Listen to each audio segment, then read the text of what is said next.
عندي مناسبة مهمة بعد أسبوعين، أقدر أعمل إيه في بشرتي دلوقتي؟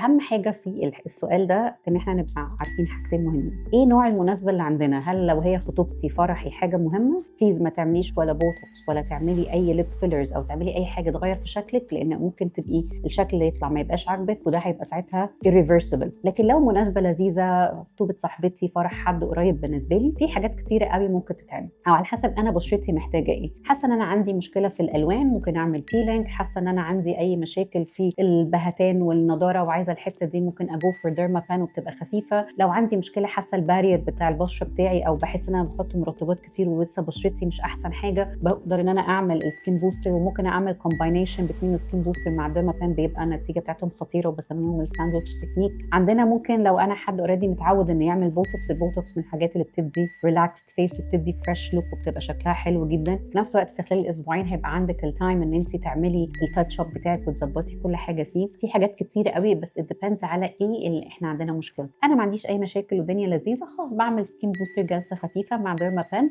هتعملي ريفرشمنت لذيذ، وهتلاقي الدنيا لذيذة، وهيقعد معاكي الإفكت فترة طويلة، وهتبقي مبسوطة بيه.